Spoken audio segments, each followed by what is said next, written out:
Nah, teman-teman, untuk hari ini ya, di mana tema ini bagus banget karena mengangkat satu topik di mana anak berkebutuhan khusus atau yang banyak orang tahu adalah anak autis. Dan ini bukan satu momok yang di mana dalam tanda kutip orang nggak tahu, tapi menjadi harus tahu. Kenapa? Karena mereka mencari tahu bagaimana sih solusi alaminya. Nah, hari ini saya akan mengundang narasumber yang tepat banget karena narasumber ini adalah orang tua dari anak tersebut. Background beliau seorang praktisi kesehatan dan beliau juga adalah seorang ibu dari anak berkebutuhan khusus ya. Kondisi sekarang benar-benar mandiri, terpulihkan ya. Dan beliau juga autor atau penulis buku dari keajaiban itu bernama Ruth. Ya, dan beliau juga seorang psikolog ya. Mungkin tanpa panjang lebar ya, saya akan mengundang Ibu cantik dari Surabaya. Halo Ibu Iin. Halo Yunita, apa kabar Yunita? Sangat sehat Ibu, sangat fresh. Sehat selalu ya. Oke, teman-teman di YouTube semuanya sehat selalu. Dalam kondisi pandemik tetap stay safe, stay healthy bersama dengan kita, memaksimalkan waktu untuk hal-hal yang bermanfaat ya. Benar Bu, apalagi di channel ini selalu menampilkan informasi yang bermanfaat ya Bu, seperti malam hari ini. Benar banget Yunita. Saya sudah ready untuk sharing karena ini salah satu kerinduan saya memang. Nah, yang itu yang saya tahu dari bukunya Ibu ya. Ibu mau bagikan misi bagaimana orang tua terutama yang berkebutuhan khusus itu tahu ya bagaimana menangani ya Bu, bahkan membuat anak itu jadi mandiri. Nah, Ibu boleh tanya ya Bu. Bu Iin sendiri kan punya anak yang berkebutuhan khusus nih, namanya Sheila ya Bu ya. Ya, Stephanie Ruth Anshila lengkapnya, dipanggil Sheila. Sheila ya. Nah, kalau boleh tahu Bu, kondisi awalnya Sheila itu seperti apa dan Ibu mulai tahu ini anak kena autis itu dari usia berapa sih? Ya, jadi sebetulnya saya juga nggak ngeh ya Yunita bahwa anak saya mengalami satu kondisi autis gitu. Jadi saat itu saya sangat sibuk berkarir di salah satu bank swasta dan karena saya semakin sibuk semakin naik pangkat begitu ya. Itu saya hampir nggak ada waktu untuk stay berlama-lama dengan anak saya, memperhatikan dan satu kondisi yang merupakan berkah ya. Saya waktu itu harus keluar dari kantor karena untuk merawat suami saya yang sakit. Jadi sebetulnya karena itu saya itu berada di rumah terus gitu karena udah nggak kerja lagi gitu. Nah, satu kali saya nonton TV. Dan di TV itu kebetulan disiarkan tentang anak autis. Nah, sebetulnya saya sudah agak heran gitu ya, kenapa anak saya ini nggak pernah memandang kalau misalnya di kudang gitu, tahu ya, orang Jawa bilang di kudang gitu ya, itu dia tidak pernah kontak matanya melihat ke saya, dia selalu melihat ke atas begini, kayak gitu ya. Jadi pada waktu itu saya tidak concern untuk melihat anak saya, anak kami gitu ya. Dan usia 1,5 tahun itu kami mulai menemukan satu gejala yang aneh. Anak ini gampang sekali marah gitu ya, dan kalau marah dia nangis gitu ya, kepalanya itu dibentur-benturin tembok. Itu yang saya ingat sekali gitu ya. Dan kemudian dia gampang sekali menangis. Kalau nggak menangis kerjanya cuma diam gitu ya, sambil ngeliatin ke atas gini terus seperti itu. Nah ini fotonya. Ini ya. Ini Sheila waktu kecil. Itu dia selalu melihat ke situ, itu bukan bergaya ya, bukan sedang bergaya foto, tapi memang dia noleh terus ke sana kayak gitu. Jadi dia tidak pernah memandang ke lawan bicaranya. Nah, itu yang satu kondisi yang aneh. Terus kalau dipanggil namanya Sheila, itu dia nggak noleh sama sekali, nggak. Dia sibuk sendiri dengan dunianya gitu ya.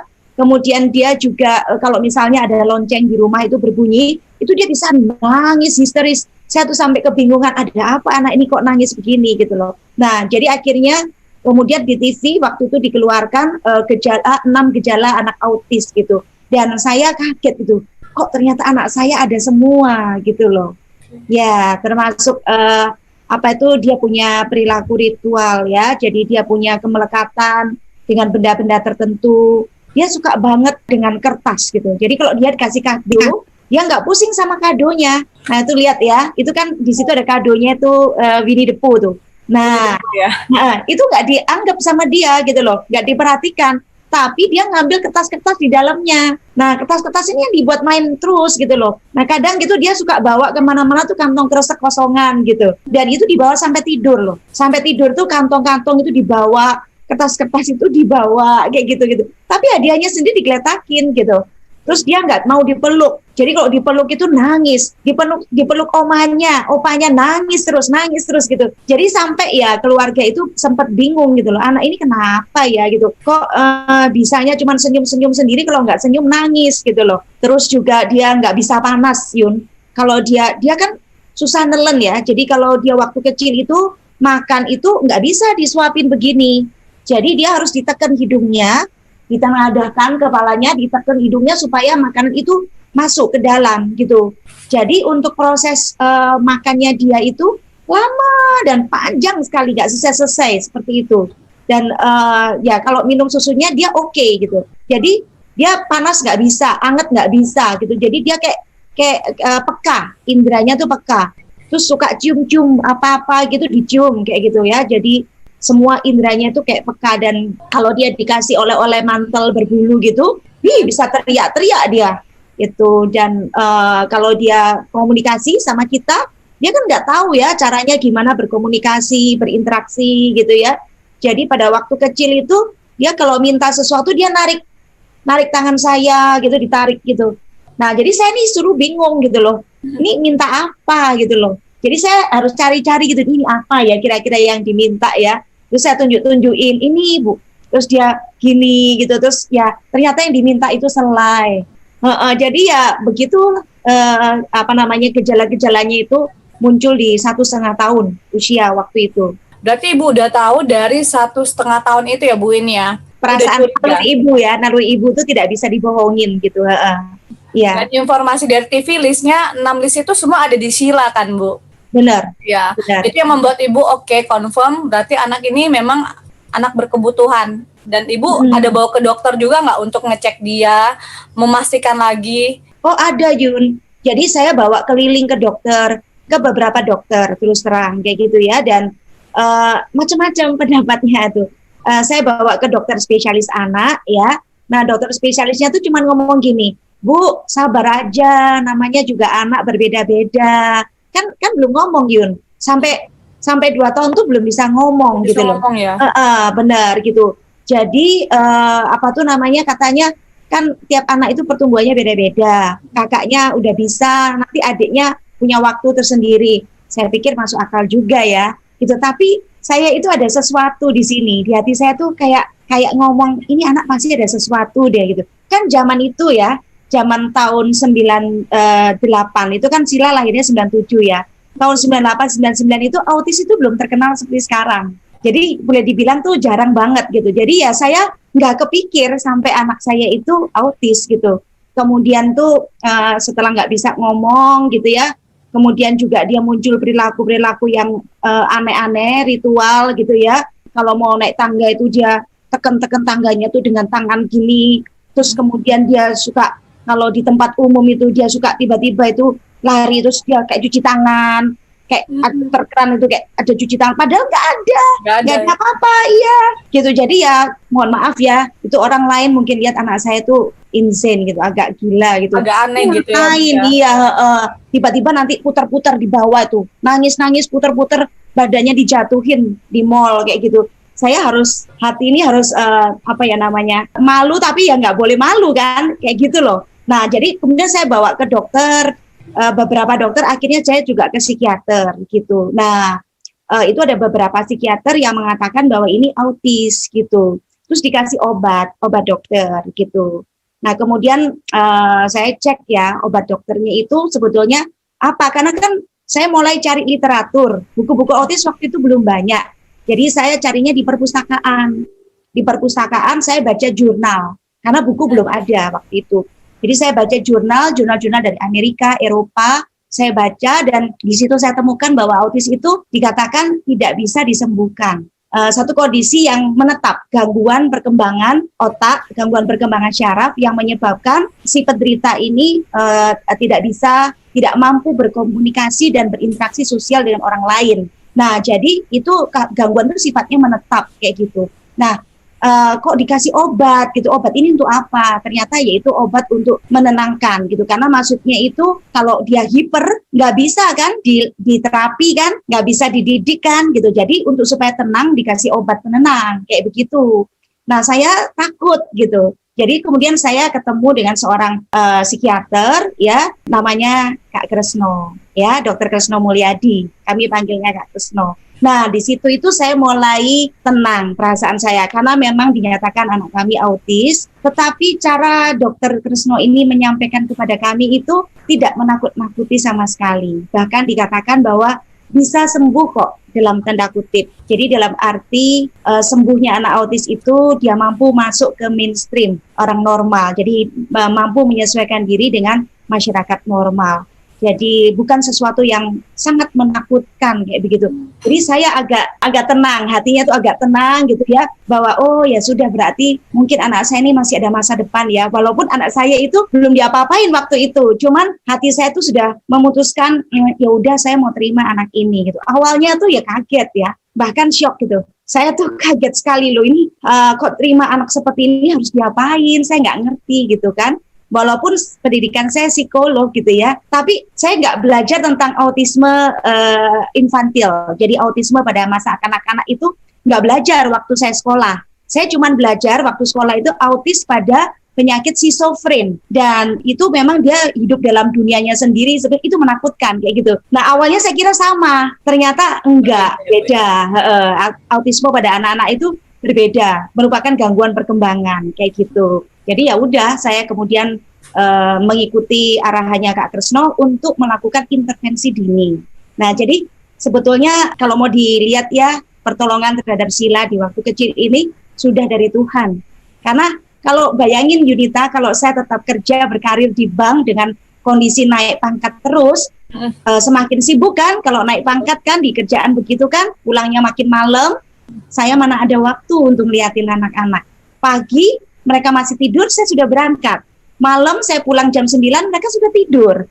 Ya kan? Kayak gitu kan. Jadi nggak pernah sempat ngelihat. Nah, namanya juga babysitter, dia nggak sadar anak ini ada keanehan itu, ya dia nggak peduli gitu. Bukan anaknya sendiri juga gitu. Betul. Jadi saya memang ditolong Tuhan saat itu, kondisi itu ada, saya bisa mengawasi Sheila dan ketahuan.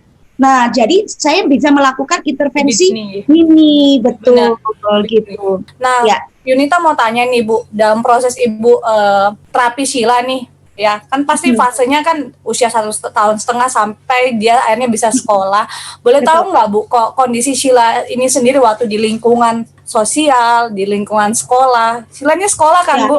Apakah di sekolah, sorry ya Bu, betul. Karena rata-rata kan yang Yunita tahu sekolahnya di SLB ya, rata-rata ya, biasa orang tahu masukkan ke situ. Jadi gini, betul sekali Yunita pertanyaan kamu ya, bahwa di masa itu kan sudah saya sampaikan bahwa autis itu masih rare, sangat jarang gitu ya.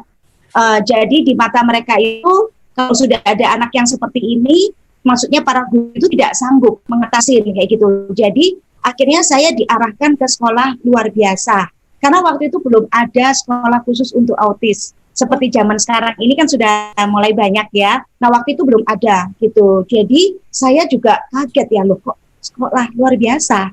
Setahu saya SLB itu adalah untuk anak-anak retardasi mental. Ya karena saya ada background psikologi tadi ya. Jadi saya mengerti gitu loh. Loh retardasi mental ini anak yang cacat, anak yang berbeda dengan Sheila gitu. Sementara Sheila yang saya pelajari dari jurnal itu, autis itu tidak berarti bahwa dia retardasi mental. Banyak anak autis itu kebanyakan cerdas, bahkan ada yang genius seperti itu gitu. Nah, jadi tidak bisa disamakan. Nah, anak autis itu belajar dari meniru, imitasi. Apa yang dia lihat itu yang dia tiru seperti itu. Nah, kalau dia melihat anak cacat, maka dia akan jadi seperti itu dong gitu loh. Itu logika saya. Jadi saya nggak mau Yun. Saya tidak mau menyekolahkan. Waktu itu ada juga sekolah yang cuman isinya itu 3 murid itu, tapi dengan bilingual. Itu saya juga nggak mau masukkan. Karena anak autis dimasukkan bilingual, pasti dia akan jadinya bingung.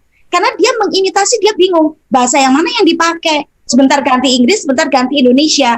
Dia bingung pasti gitu loh. Nah, jadi saya sudah memutuskan bahwa Sheila harus sekolah normal. Dan itu memang kami berkeliling dari satu sekolah ke sekolah lain, tidak diterima kami ya, sampai akhirnya saya minta tolong untuk sit in saja. Jadi kami bayar uang sekolah, tapi sila ibaratnya nggak usah diajarin deh. Pokoknya diizinkan untuk duduk di dalam kelas itu aja. Seperti itu. Dan kami diizinkan di salah satu sekolah TK Bunga Bangsa waktu itu.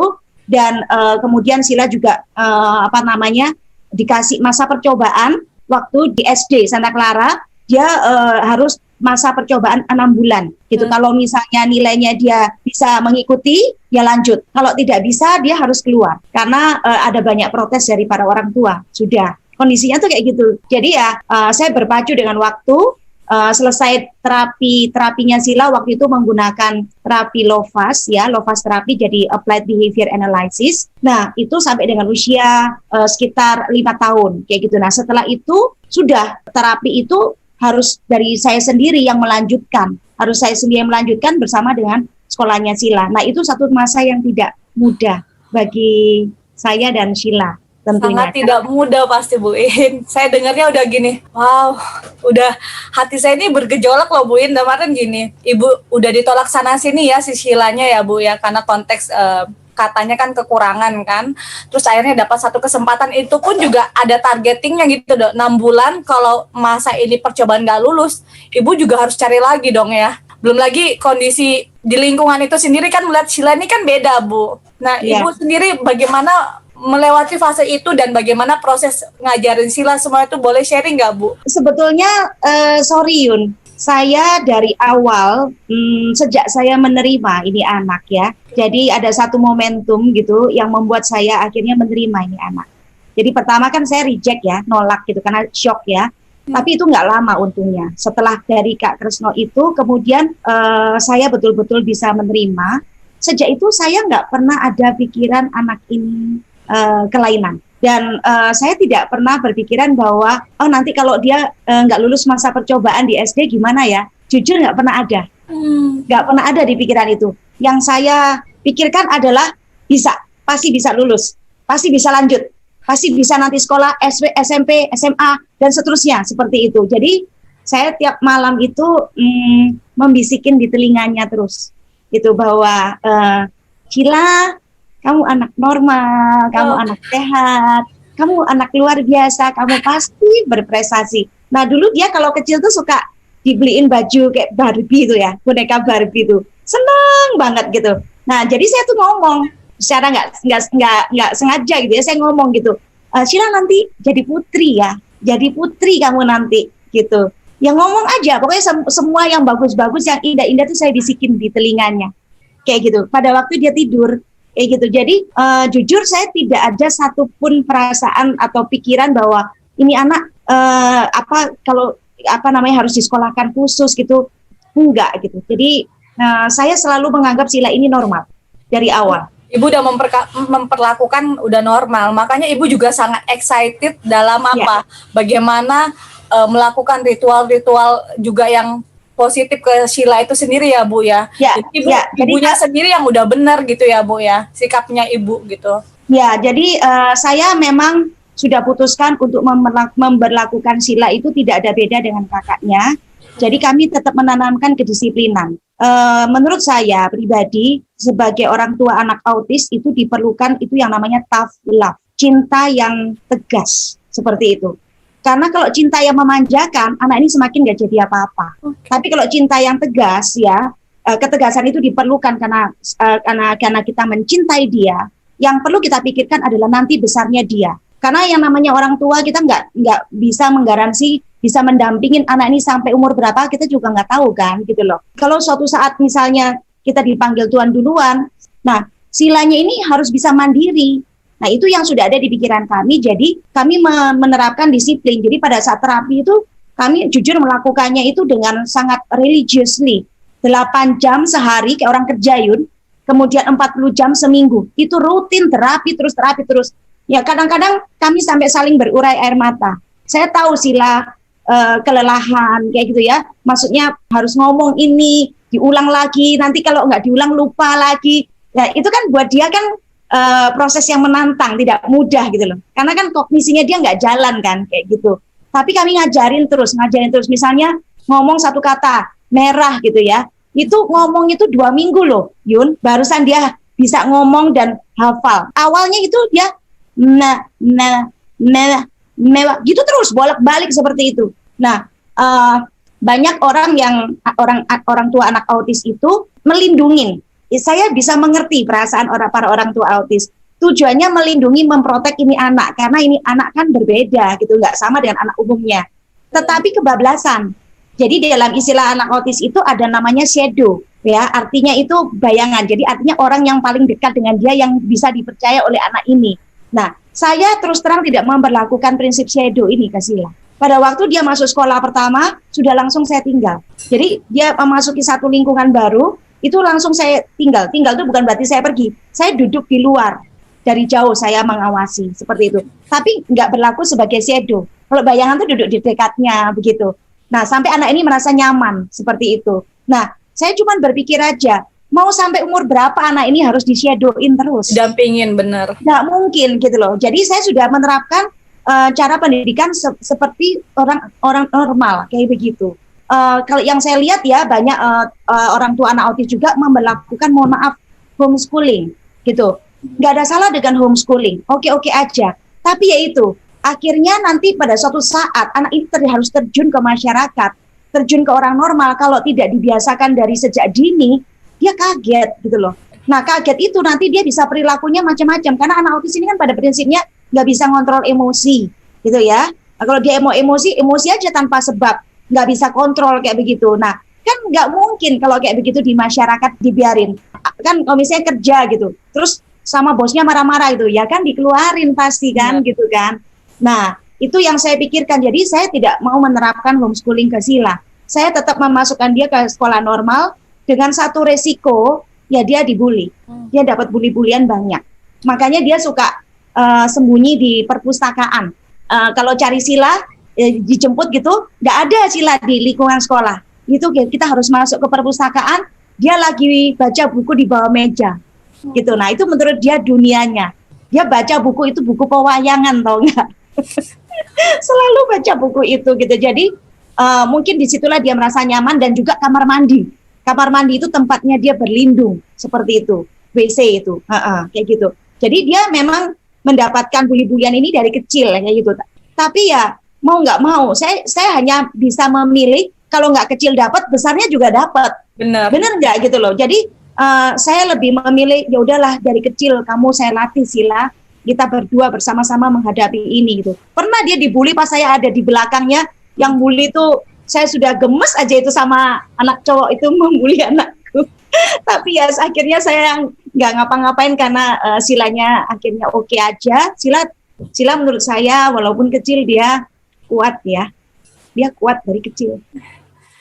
Buin, bagi saya tuh sebenarnya mentalnya udah terbangun ya, karena mentalnya Buin, dia melihat Buin kan, Buin kuat, Sila juga menjalani dengan kuat ya. Di usia itu sekolah SD umur berapa ya Bu, kalau boleh tahu?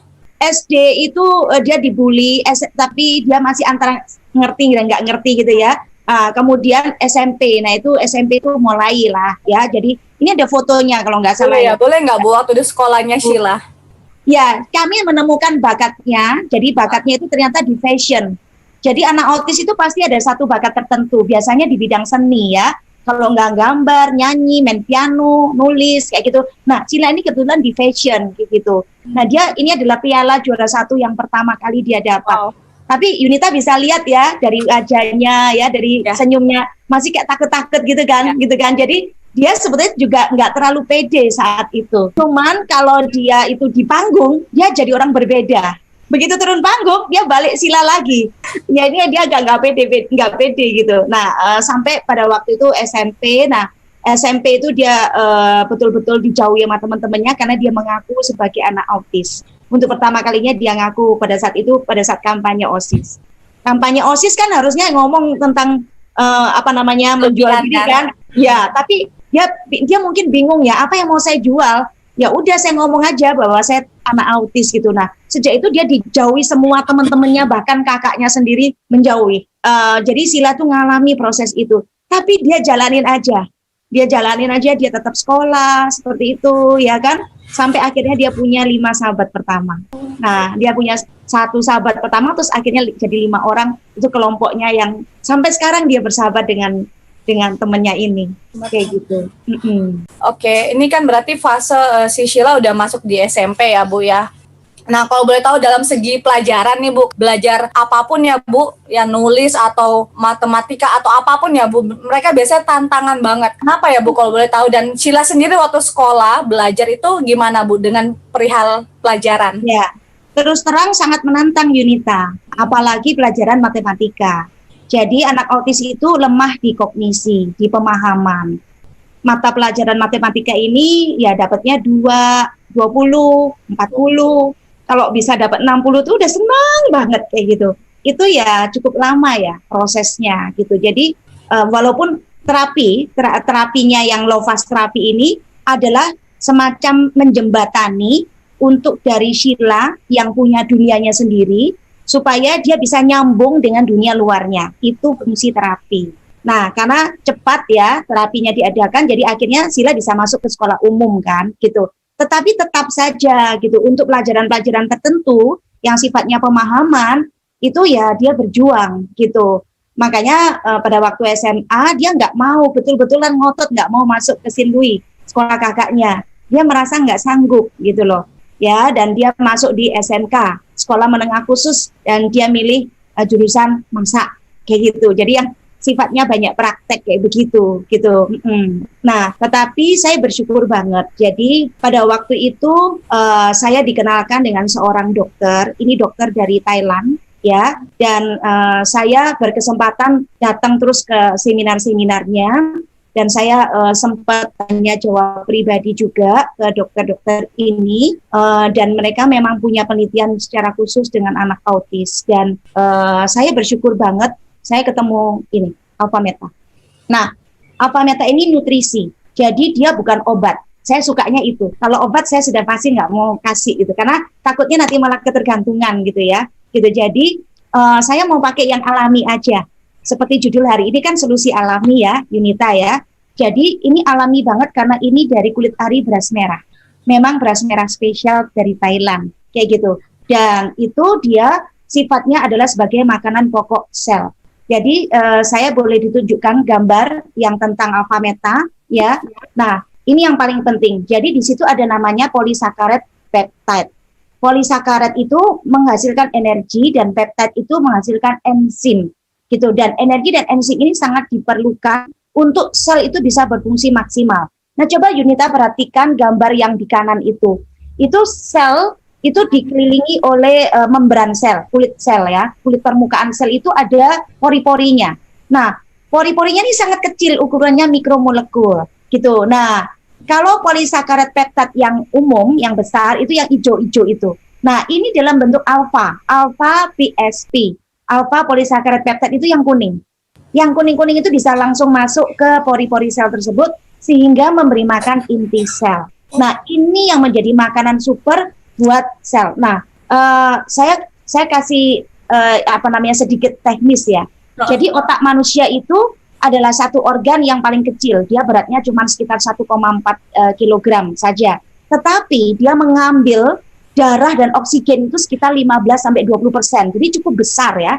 Karena sangat pentingnya ini otak. Dan otak itu di dalamnya itu ada sel-sel saraf, jumlahnya itu 10 miliar sampai 14 miliar. Banyak banget gitu yang dibilang sel saraf atau neuron. Nah, di situ untuk anak-anak autis ini seringkali itu nggak bersambung. Jadi saya pernah lihat fotonya, itu kalau misalnya anak autis itu dia fotonya tuh renggang-renggang gitu loh. Tapi kalau anak umum itu rapat-rapat gini.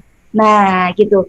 Jadi antar neuronnya itu nggak nyambung gitu. Nah, jadi saya berpikir kalau seandainya sel ini dikasih makan yang tepat, sel otak ya, gitu ya, dia akan berfungsi maksimal, kayak begitu. Itu saya simple aja pikirnya. Nah, sejak itu, usia 12 tahun, saya kasih Sheila alpha meta.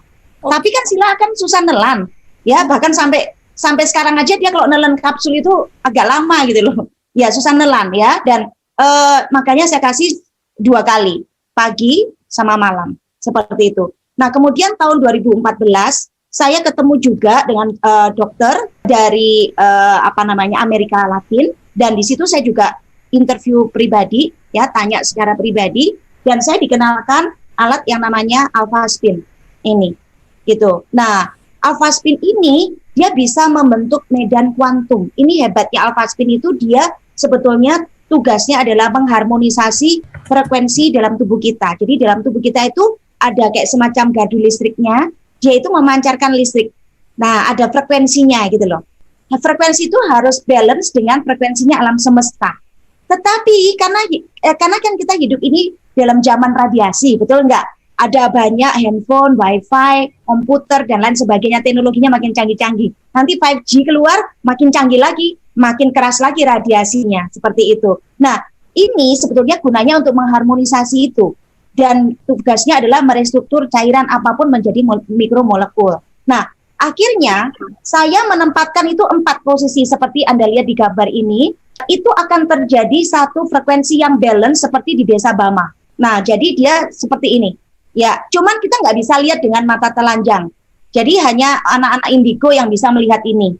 Ya, oke. Nah, saya letakkan seperti ini ya di kamarnya Sila. Ya, coba lihat di bawahnya itu terapi kuantum. Nah, ini ya. Nah, ini saya letakkan. Ini kamarnya Sila. Saya letakkan di sisi-sisi ranjangnya. Gitu, supaya pada saat dia tidur, selama tidur itu kan terjadi proses perbaikan sel yang paling bagus, kayak gitu kan. Nah, itu supaya tidak diganggu dengan radiasi, kayak gitu. Nah, jadi supaya tetap balance, harmonize gitu. Nah, kemudian saya kasih satu lagi torch, itu dikasih torch itu maksudnya sinar. Nah, seperti ini. Nah, itu dikasih sinar.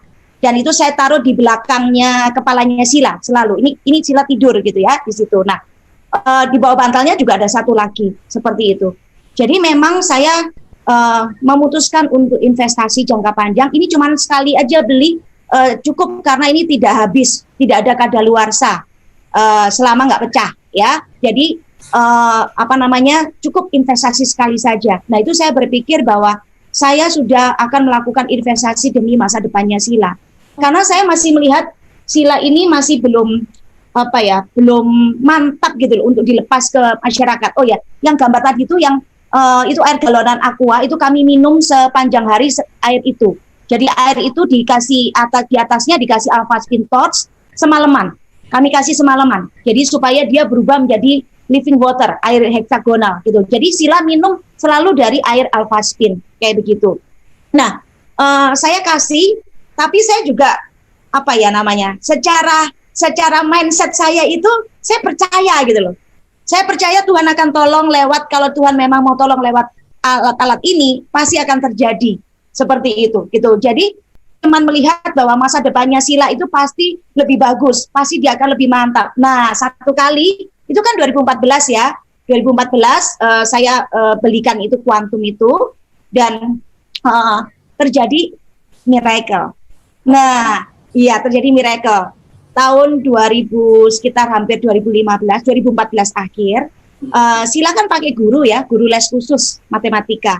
Nah, gurunya itu yang mengatakan gitu bahwa sudah nggak perlu les lagi. Saya terus pertama kaget loh, kenapa? Apa karena ini sudah nggak sanggup ngajarin Sila, karena kan dia bolak-balik itu gurunya tuh ngomong sama saya, aduh ngajar Sila ini saya bingung caranya gimana lagi. Diajarin sebentar lupa, kayak begitu loh Yun. Ya itu makanya saya nggak pernah nggak pernah marahin dia kalau nilainya tuh jelek beneran, nggak pernah kayak gitu. Jadi sudah terimalah kayak gitu. Nah, pada saat itu gurunya bilang nggak perlu les. Terus gurunya tuh bilang gini, Ibu nggak lihat dalamnya Sila, coba lihat Bu. Ya kan saya bilang kan dapat itu kadang-kadang angka 6 itu 1 kali 2 kali, tapi udah seneng banget gitu angka 6 ya. Tahu nggak? Angkanya 95 yang dekati 100 itu. Jadi saya tuh sampai kaget loh. Jadi gurunya tuh ngomong, Sila konsentrasinya berubah total, menjadi sangat bagus. Nah, ini saya yakin adalah kerja dari 2 ini. Saya yakin banget. Karena dari dalam sel-sel neuron tuh dibentuk, dikasih makan. Maksudnya dikasih makan sama polisakkarid peptide tadi, alpha polisakkarid peptide tadi. Sehingga ya sel-sel itu bertumbuh gitu loh. Berkembang biak itu jadi sel-sel yang baik. Kalau sel-sel yang mati udah nggak bisa diapa-apain. Nah kan zaman dulu sebelum abad 20, orang itu bilang bahwa plastisitas otak itu ada batasnya. Usia terbaik itu adalah sebelum 3 tahun, 4 tahun. Itu naik, momennya grafiknya naik gini. Tapi setelah 4 tahun itu sudah mulai ngelandai. Nanti umur berapa itu berhenti. Tapi sekarang anggapan itu dibantah. Ternyata itu masih bisa bertumbuh. Otak di bagian manapun seperti itu. Kecuali kalau sudah mati selnya. Nah, alfa meta ini memberi makan sel-sel yang rusak tadi, yang pingsan-pingsan itu tadi. Dan benar itu terjadi. Sedangkan alpha spin quantum itu membuat kondisi harmonize sehingga anak-anak yang hiperaktif itu menjadi tenang. Karena Sila punya ponaan, punya sepupu, itu juga sama autis. Sama-sama autis, tapi dia tidak sempat diintervensi secara dini. Jadi sampai sekarang itu hiper gitu. Nah, itu kalau saya kasih pinjam alpha spin ini, ditaruh di kamar tidurnya, dia tidur tenang. Kalau nggak dikasih, nggak tidur-tidur. Sampai jam 3 pagi itu nggak tidur-tidur. Nah, jadi memang terbukti, ini itu mengharmonisasi frekuensi. Kuantum itu mengharmonisasi frekuensi, membuat tenang, dan itu mempengaruhi frekuensi di dalam badan si anak autis ini. Menjadi ikut tenang. Jadi secara tidak langsung itu ditenangkan ini anak. Nah, pada saat kondisi bisa ditenangkan, disitulah anak jadi terapi. Kalau tidak bisa tenang, hiper terus, gimana mau terapi? Nah, ini Sila juga pakai ya di kepalanya, karena dia termasuk autis yang ada AVM. AVM itu adalah arterioveno malformation. AVM ini sekarang ini menurut dokter mulai banyak diidap oleh remaja-remaja. Saya yakin ini adalah salah satu akibat dari radiasi anak-anak milenial. Banyak sekali yang mengalami AVM. Nah, AVM itu adalah kayak varises, Yun, tahu ya varises ya, di kaki itu. Nah, tapi ini di otak. Jadi pembuluh darahnya tuh bulat gitu. Ya, itu kan aliran darah. Kalau cepat, dia jadinya buntu kan di situ kan, tersumbat kan, karena kan nggak bisa jalan lagi kan. Nah, itulah terjadi yang namanya kejang dan tam. Nah, dia tuh nggak boleh kecapean, nggak boleh berdiri terlalu lama, nggak boleh emosi, harus dijaga semuanya. Dan dia kalau pusing, dia selalu pakai bandu alfaspin itu tadi. Itu tadi tuh alfaspin itu bukan bandu. Iya. Jadi passion juga ya, di kepala Sila ya. Bener, alfaspin 2 ini dia lagi pusing nih waktu itu saya foto gitu di mall itu kondisinya kayak gitu.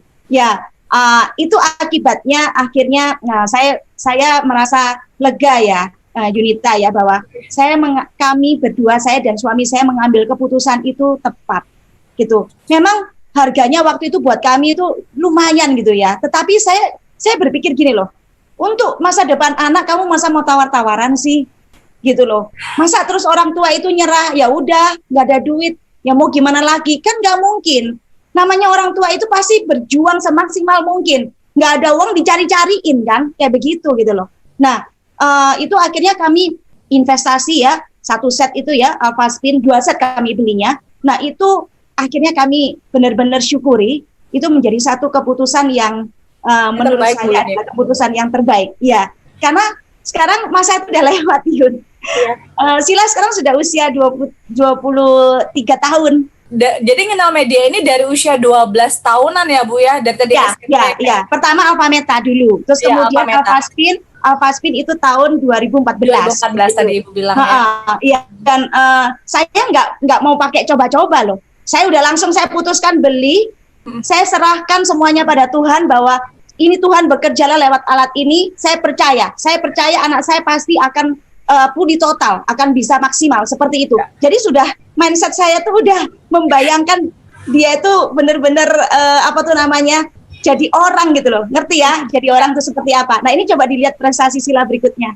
Itu kan tadi kan 2014 saya pakaikan alfaspin ya. Ini 2014-an. Jadi dia sudah jadi model waktu itu, model profesional, suka disewa-sewa gitu ya, gitu. Nah, kemudian tahun 2015 itu prestasi keemasannya dia, tahun keemasannya dia. Ya, nah ini dia lulus jadi chef ya dari Utimo International.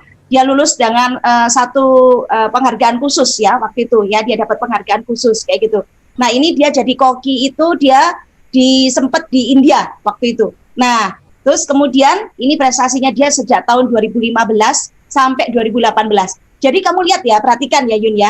2014 itu saya memakai alfaspin, alfa meta itu sebagai kombinasi seperti itu ya.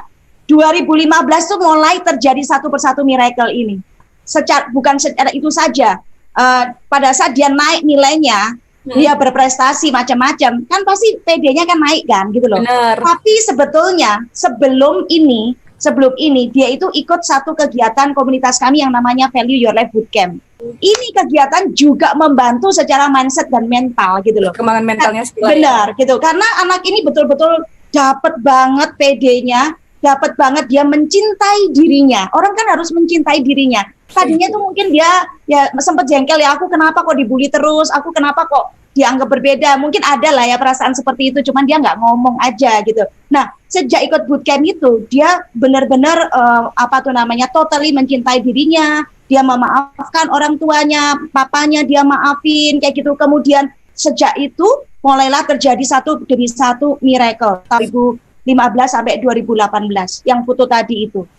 Ya, itu Putri Indonesia, kemudian itu dari Ning Surabaya, Putri Indonesia Persahabatan ya, kemudian jadi Putri Citra, kemudian ini Miss Culinary Jawa Pos, kemudian ini Putri Miss Multinational. Saya cuma ambil beberapa saja. Nih pialanya nih, ini bisa lihat nih. Pialanya dia ya. Wow, benar-benar jadi pialanya ya Bu ya. Gitu. Benar, merupakan satu kombinasi. Nah, ini Sila sebagai Miss Multinational Indonesia 2018. Waktu itu Duta Indonesia pergi ke India dan dia menang sebagai Best Personal Interview. Kayak gitu. Wow. Padahal dulu dia nggak bisa ngomong loh, tapi dia dapat penghargaan justru di bidang personal interview. Ada nggak Bu interviewnya dia? Maksudnya Sila ngomong ya Bu, boleh nggak Ibu tampilin? Maksudnya Sila ini nggak ada, karena disimpan sama dirinya. Tapi dia jadi tamu kehormatan Anda. Ada videonya, sempat waktu itu dia diundang oleh John Robert Power dan dia diminta untuk mengisi satu acara. Para tamu undangan semuanya, kita tahu bahwa sebenarnya Cila, kalau mungkin belum kenal ya, Cila ini juga merupakan salah satu wakil dari Surabaya, betul ya, untuk mewakili Jawa Timur. Dan alhamdulillah juga Cila ini sekarang mau bertolak ke India. Cila boleh cerita Cila ini sekarang kesibukannya apa? Kok mau ke India ngapain? Syuting film? Sebenarnya gini Mas, saya sudah ke India, saya sudah lomba kemarin dan puji Tuhan, saya mendapatkan walaupun saya nggak place pada saat itu, tapi saya mendapatkan predikat yaitu Best in Personal Interview dan itu adalah salah satunya berkat dari John Robert Power. Seperti itu.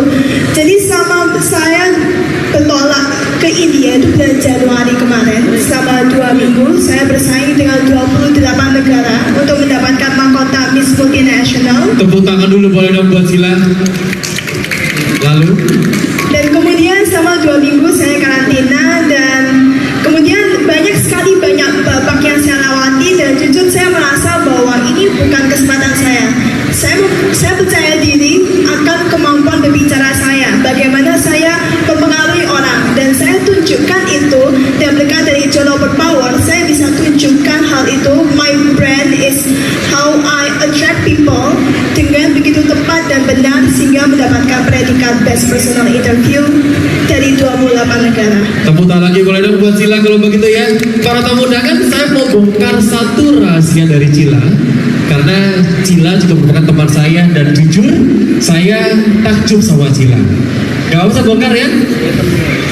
Cila ini dulu waktu kecil ada kasus yang khusus yang Cila alami. Jadi Cila dulu waktu kecil Cila mengalami yang namanya kesulitan untuk berbicara. Betul Cila ya? Betul sekali Pak. Itu namanya apa? Saya lupa soalnya. Autisme. Nah, autisme. Jadi Cila juga penyandang autisme. Cila dulu sulit berbicara. Cila orangnya nggak fokus. Cila orangnya kemana-mana. Tapi sekarang Cila menjadi orang pribadi yang berbeda.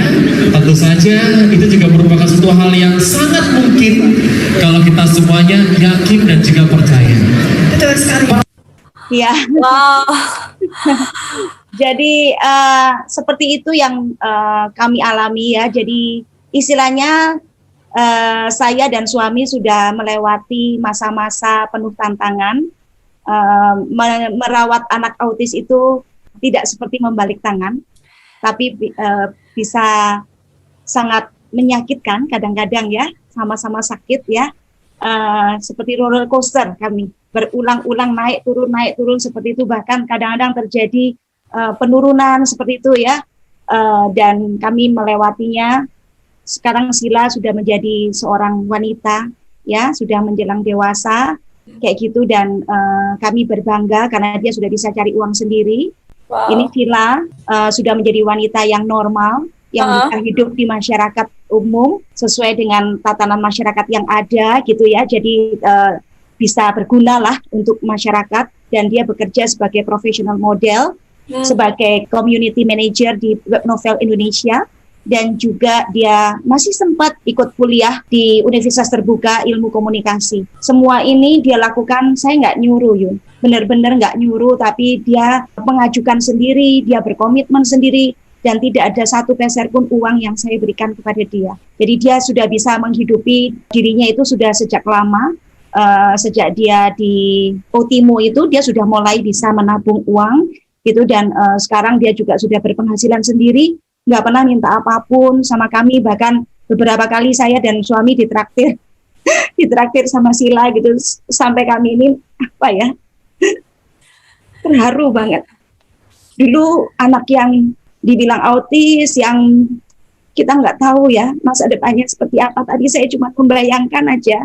Saya cuma membayangkan dia jadi putri, saya membayangkan dia jadi orang benar-benar. Sekarang terjadi loh satu persatu. Benar-benar terjadi satu persatu. Makanya satu pelajaran buat saya terima kasih banget sama komunitas yang membuat saya bisa seperti ini. Tanpa komunitas ini, saya nggak mampu. Benar, thank you komunitas FFG. FFG yang mengajarkan saya untuk selalu positif. Dan itu yang memberikan satu pelajaran bahwa jangan pernah ada pikiran negatif. Bapak Ibu dimanapun Anda berada yang punya anak ABK, lihatlah masa depan mereka yang cerah. Bayangkan terus masa depan yang indah, yang akan menjadi orang luar biasa. Bayangkan saja terus, walaupun kelihatannya nggak mungkin, bayangkan aja terus. Karena ternyata Tuhan itu ada. Keajaiban itu sungguh nyata. Hanya Tuhan yang mampu, walaupun kelihatannya nggak mungkin. Dan Yunita tahu apa yang saya investkan untuk beli barang-barang itu dikembalikan semua sama Tuhan berlipat-lipat. Kami naik secara keuangan karena saya percaya ketika saya investasi itu niatannya apa. Kalau niatannya tulus, orang tua yang mau berjuang untuk anaknya, nggak mungkin Tuhan itu diam saja, nggak mungkin Tuhan itu tertidur. Tuhan itu bangun dan tahu persis perasaan kami ini berjuang mencari uang itu seperti apa, dan semuanya dikembalikan berlipat-lipat-lipat. Thank you. Dahsyat ya Bu In ya, kayaknya bener-bener totally bukan hanya Ibu happy aja, karena Ibu sesuai yang Ibu mau, akhirnya seorang Sheila mandiri dan diterima di lingkungan yang seperti Ibu harapkan. Saya sampai termes-mes lah Bu, dan mungkin teman-teman yang lagi nonton acara malam ini, menurut Yunita ya Bu ya, dari yang Ibu sharingkan berarti tidak ada kata terlambat. Walaupun usia sudah 12 tahun baru memulai ya satu progres Sheila ya Bu ya, dengan medianya, sambil juga Ibu juga polanya yang dengan benar apa segala itu ya. Dan hari ini Sheila seperti ini berarti nggak ada kata terlambat, karena banyak orang tua di luar sana ya Bu ya, kehilangan golden moment itu mereka tuh udah ragu untuk anaknya bisa nggak, ada harapan nggak. Tapi hari ini Bu In menjawab itu dengan sangat clear Bu, ada harapan. Kalau Sila aja yang usia 12 tahun baru mulai, dan usia 15 tahun itu dia baru mulai pakai Alpha-Spin, itu bisa mengalami satu keajaiban yang seperti ini. Dan betul-betul masa depannya berubah total dan menjadi anak yang mandiri seperti ini. Apalagi kalau Bapak Ibu yang menggunakan media ini dari kecil. Tapi sekali lagi Yun, bukan hanya media ini saja. Karena saya tidak sedang jualan barang. Saya ngomong ini karena memang ini nyatanya. Tapi sekali lagi, kalau misalnya Anda pakai media ini tapi dengan satu pertanyaan, bisa nggak ya? Aduh, kayaknya nggak mungkin deh. Ini barang cuman kayak kaca begini, mana mungkin bisa. Ya. Kalau pikiran itu terus ada, sama aja Yun. Tapi kan dari awal tadi saya bilang, saya percaya bukan sama ininya. Ini memang buatan Jerman, tapi saya nggak ngerti ini dibuatnya seperti apa gitu. Tapi saya percaya Tuhan. Saya percaya Tuhan bekerja. Kalau mau bekerja lewat alat, sesederhana apapun alat itu, dia akan bekerja.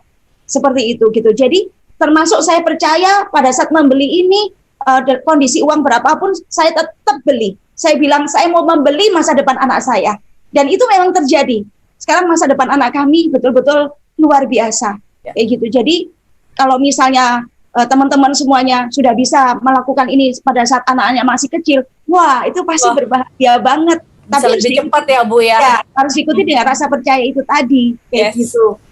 Ya. Bu, itu saya lihat di belakang itu ada poster Bu, keajaiban itu bernama Ruth ya. Karena saya juga lihat kan di flyer ya, Ibu juga menuliskan ya kisah perjuangan Ibu ya di buku tersebut Ibu. Boleh cerita nggak Bu tentang yang di belakang itu Bu? Biar teman-teman yang nonton ini tahu. Jadi tahun 2000 berapa ya saya 2019 ya. Ya, 2019 saya itu tergugah. Saya benar-benar kayak merasa digugah pada waktu saya jalan pagi. Saya kok nggak bersuara ya. Jadi saya ini kan bukan penulis sebetulnya gitu loh. Tapi kayak seperti ada dorongan dalam hati saya itu yang mengatakan kamu nulis dong gitu. Karena biar mereka itu tahu bahwa keajaiban itu, bahwa Tuhan itu ada, bahwa keajaiban itu nyata gitu. Dan tiba-tiba Yun, saya itu ambil laptop dan bisa menulis dengan lancar.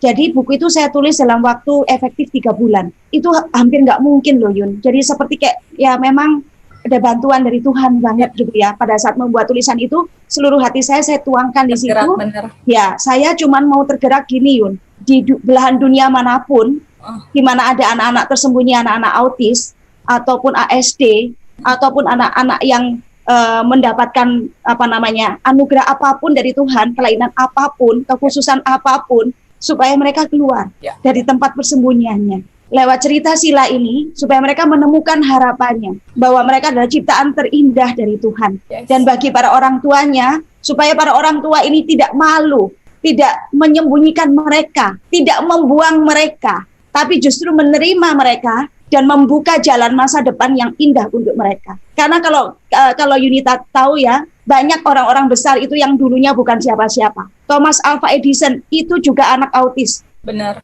Yang mamanya bilang bahwa dikasih surat, suruh keluar dari sekolah, tapi mamanya pada waktu membacakan surat itu ke Thomas kecil, dia bilang, kamu anak yang luar biasa. Mamanya bilang gitu. Ini sekolah nggak sanggup untuk ngajarin kamu, maka kamu harus homeschooling sama mama. Padahal tulisannya nggak seperti itu. Beethoven itu juga sama, kayak gitu. Helen Keller sama, kayak gitu. Jadi banyak orang-orang besar yang hari ini dikenang ya oleh masyarakat ya, dihormati betul-betul namanya. Itu di masa kecilnya itu juga anak yang terlahirkan nggak sempurna, ya kan? Sebetulnya anak yang tidak sempurna itu bukan tidak punya masa depan, tapi sangat punya masa depan yang cemerlang dan bahkan bisa jadi orang yang berguna bagi masyarakat, bagi dunia. Tapi harus ada yang buka pintu, harus ada yang buka jalan, harus ada satu orang yang buka jalan, orang tuanya. Memang selalu ada perantara, asal mau cari solusi kayak Ibu juga ya, selalu cari solusi dan selalu cari cara. Bu In, di YouTube saya ngeliat ya Bu, banyak chat, itu mereka sampai ini loh Bu, dengar sharing Ibu tuh teremes-emes gitu ya, perjuangan Ibu dan Sheila, dan hasil seperti ini Sheilanya ya Bu. Nah Ibu, di sini ada beberapa pertanyaan. Yunita, ya Bu. Bagi 3 pertanyaan yang masuk, saya mau kasih buku saya ini secara gratis. Oh ya? Wow. Untuk 3 pertanyaan yang masuk. Ya, Yunita yang pilih 3 saja. pertanyaan ya Bu ya? Ya, Yunita yang pilih aja. Oke, Yunita yang pilih ya berarti ya. Jadi teman-teman siapapun yang Yunita tampilkan pertanyaan berarti Anda beruntung. Semua beruntung juga. Hari ini dengar sharingnya hari ini pun juga beruntung teman-teman ya. Nah ini ada pertanyaan pertama Ibu dari Ibu Sulastri.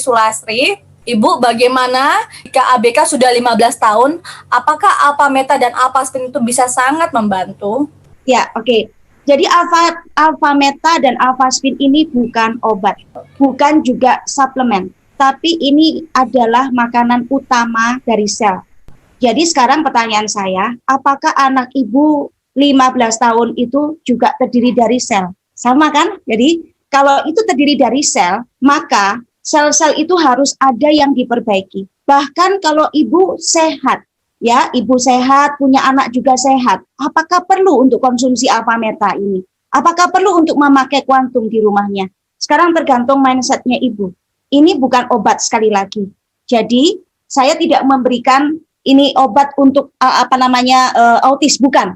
ya. Tetapi ini adalah memberi makanan kepada sel anak saya yang saya tahu sel-sel otaknya itu ada yang tidak berkembang. Jadi saya cuma berpikir simpel, kalau ini diberi makanan yang tepat, nutrisi yang tepat, sel itu selama belum mati dia akan berkembang biak, dia akan menjadi sel yang sehat dan dia berkembang biak menjadi anak-anak yang sehat. Nah, anak ibu walaupun udah usia 15 tahun, apakah sel-selnya kemudian hilang? Kan enggak. Sel-selnya kan tetap ada.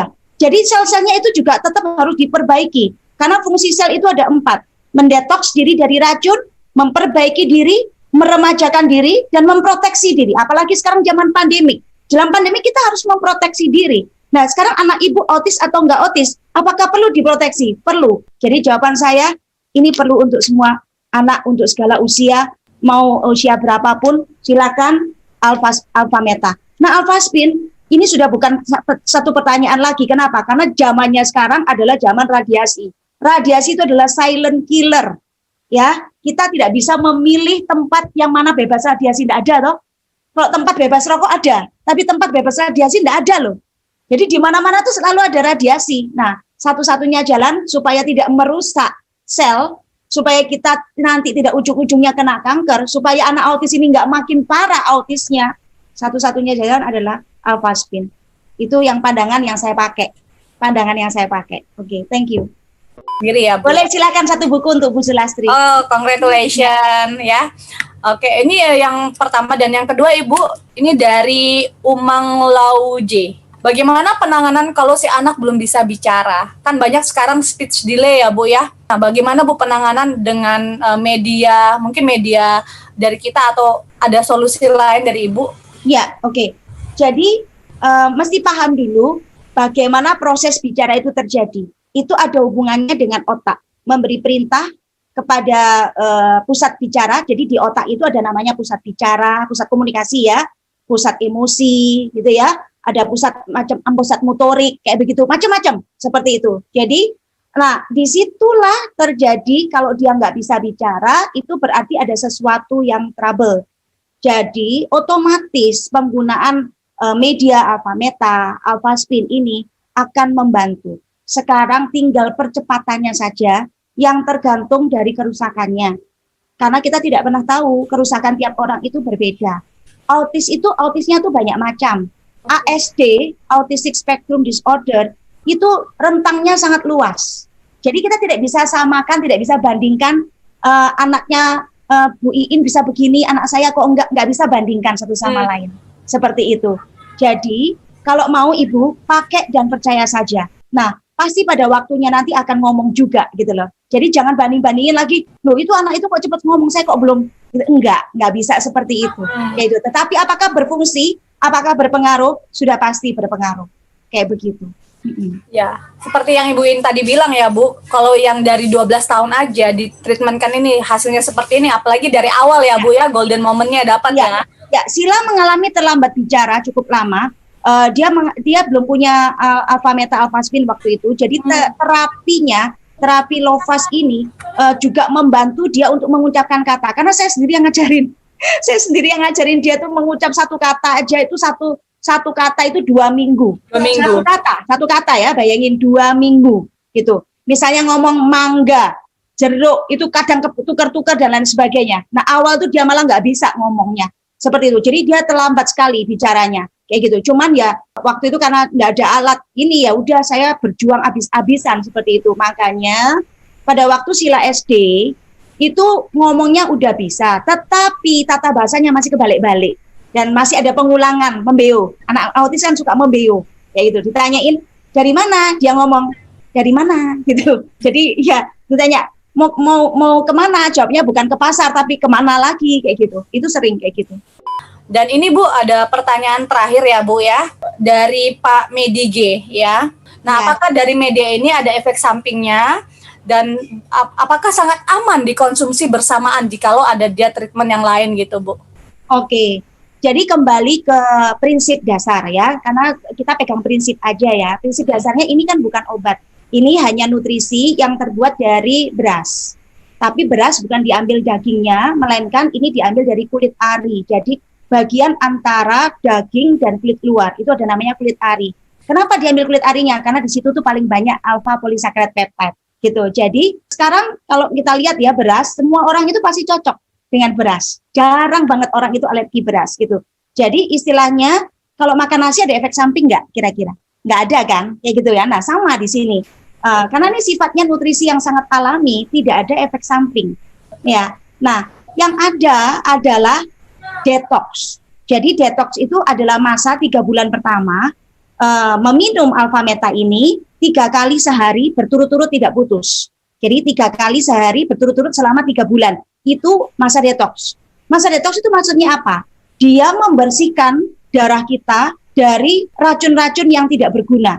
Darah ini kan mengalir ya, dia membawa oksigen dan nutrisi dan dia mengeluarkan racun seperti itu. Nah, tapi pada saat darah ini banyak lemak, ya dia ngeluarin racunnya juga tersendat-sendat. Jadi racun-racun itu masih tersisa. Itu yang digelontor oleh alpha meta. Nanti keluarnya bisa biasanya kencingnya lebih banyak. Ada yang nggak ada apa-apa, jadi nggak terasa apa-apa itu banyak sekali. Tapi ada 1-2 orang yang mengalami agak hangat sedikit badannya gitu. Tapi itu bukan efek samping. Karena ini bukan bahan kimia, nggak ada pestisida. Ini betul-betul murni ya, cara penanamannya aja panennya 1 tahun sekali, kayak gitu ya. Jadi proses penanamannya menggunakan ekosistem alami seperti itu. Jadi tidak ada pestisida, herbisida nggak ada sama sekali. Karena anak autis nggak boleh loh, seperti itu ya. Kalau ada pestisidanya, nah itu pasti tidak ada efek samping yang merugikan ya. Dan yang ada tuh detox, kalaupun ada, dan tidak semua orang seperti itu. Kayak saya pakai ya, saya nggak ada.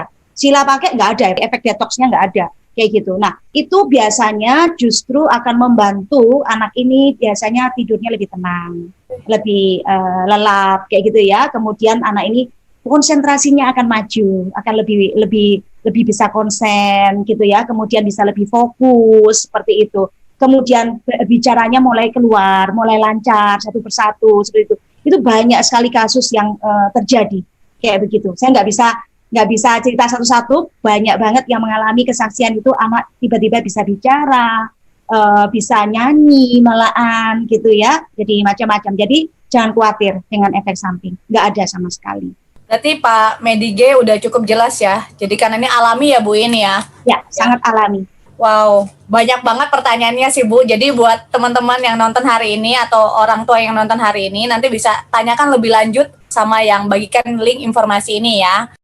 Dan untuk Bu ini, thank you banget meluangkan waktu hari ini, banyak pemahaman, banyak contoh nyata ya Bu, yang bagi orang tua itu kuncinya konsisten ya. Dan terakhir nih Bu, pesan terakhir buat orang tua yang menonton acara hari ini, orang tua yang menonton hari ini, bahkan videonya nanti akan ditonton banyak orang Bu, karena sangat menginspirasi. Ada pesan nggak Bu?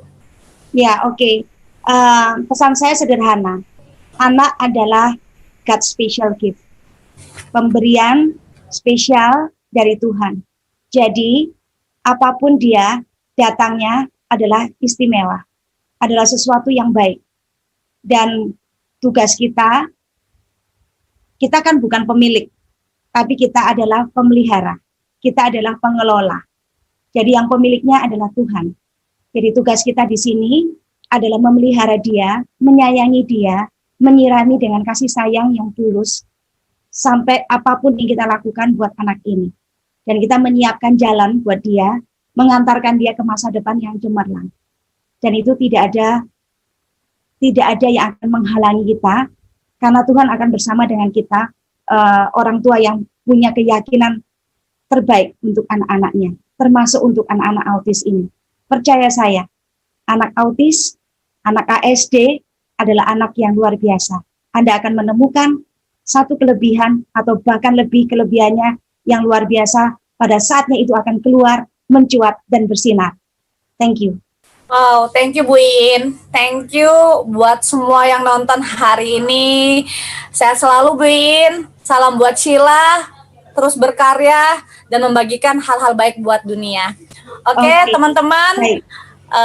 Acara udah selesai. Semoga dari sharing malam hari ini memberikan banyak saran, cara, dan tinggal ambil keputusan untuk melakukan apa yang Bu In sudah sharingkan ya. Itu aja. Mungkin bisa say hello untuk teman-teman terakhir ya, Bu. Saya doakan yang terbaik untuk Anda semuanya. Oke, thank you. Oke, Bye-bye. thank you. Bye semua.